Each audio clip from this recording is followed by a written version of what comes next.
दृष्टि प्रसाद पुष्टायु, सुत्वक, स्वप्न सुत्वक द्राढ्यकृत। आगे बताते हैं, ये अभ्यंग के कुछ और फायदे बता रहे हैं। अब चरक ने चिकित्सा स्थान अध्याय 27 में एक वाक्य लिखा है, तिल तेल के लिए या कोई भी तेल के लिए, अन्य तेल के लिए, ये जो तेल होते हैं जिसका हम अभ्यंग के रूप में प्रयोग करें या कोई भी माध्यम से उसका प्रयोग करें, बस्ती के माध्यम से, आहार के माध्यम से, सभी प्रकार के, ये व्यवाही होता है और आंसू होता है, तीक्ष्ण होता है। इसलिए शरीर में इसकी गति जो होती है वो बिना पाक हुए शरीर के सभी स्रोतों में जाती है, सभी परमाणुओं में ये गतिशीलता से प्राप्त होती है। इसलिए ये अगर आप पाँव में अभ्यंग करते हो या त्वचा के कोई भाग में आप अभ्यंग करते हो, ये त्वचा के माध्यम से ब्राजक पित्त जो है उस तेल को ग्रहण करता है और फिर वहां से वो व्यान वायु के संपर्क में आता है और व्यान वायु उन्हें हृदय में डालता है, यानी कि रस व स्रोतस में डालते हैं और रस व स्रोतस से समग्र देह में जाता है वो।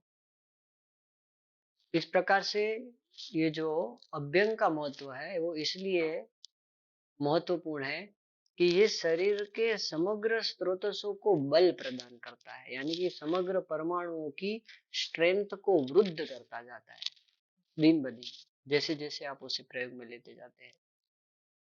इसलिए यहाँ ग्रंथकारों ने द्राढ्यकृत शब्द का प्रयोग किया है। द्राढ्यकृत यानी कि दृढ़ता प्रदान करता है शरीर के अंदर के स्रोतसों को। दृष्टि प्रसाद, इसके लिए चरक एक लाइन लिखते हैं, पादयोः अभ्यंग। पादयोः अभ्यंग यानी कि पांव में अभ्यंग करने से, पैर के तलवों में अभ्यंग करने से, उसके नीचे के भाग में अभ्यंग करने से उस स्थान पर सभी प्रकार के स्रोतसों के मुख होते हैं, यानी कि सभी स्रोतस वहां तक कनेक्ट होते हैं।